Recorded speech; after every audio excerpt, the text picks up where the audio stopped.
go in and do the manic night before school get ready, I just wanted to show people something that I did as an experiment, because it's really fascinating, and we were talking about it on the community app this morning because some other people have tried it too. Now, I always have to be really careful with what I say on here, because even if it's just an experiment, people want to jump on and try it. So I often don't talk about things straight away to see what happens, because disasters could happen.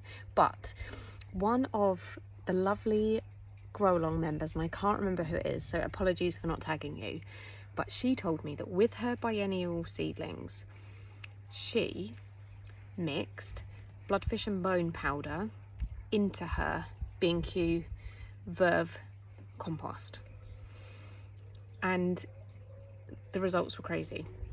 So her biennials are absolutely ginormous.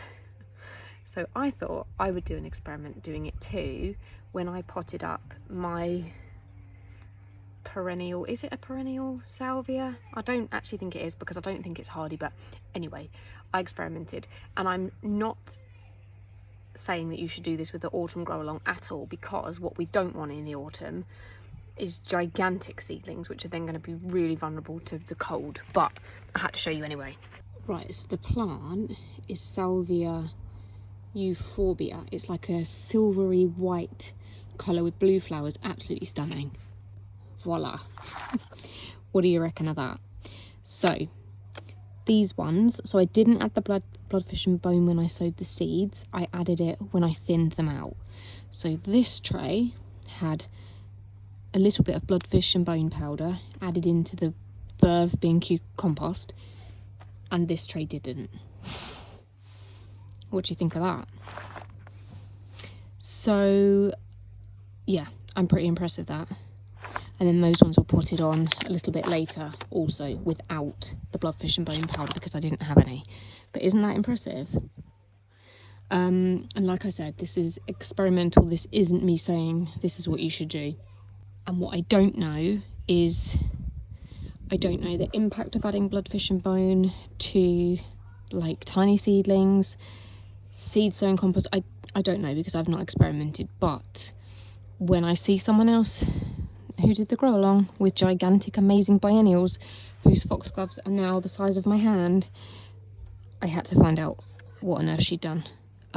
So whoever you are, and she said she's always done it. She's always added bloodfish and bone to her compost. And I believe that she even does it at the seed sowing stage. So isn't that interesting? I just thought I had to show you that. Let me also tell you that my head being in this greenhouse is like a sauna. This is dreamy. My plants are going to be very happy with me, because it's just much better for them being warm. I was just looking at, this is Agastache Heather Queen. Oh my god, this is stunning. This is again with Agastache, I think they were classed as perennial, but again, they don't cope well, particularly with the winter, but they are looking good. Like, I think they're ready to be potted on.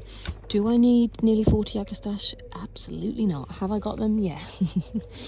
But yeah, things are looking good. And although the slugs had a go on some of these, like, they look insane. Oh, I've got another Agastache as well. What's that one? Agastache Anise High something. I kept all the labels because I wasn't sure what things were, but anyway, yeah, everything feels warm and looks very happy.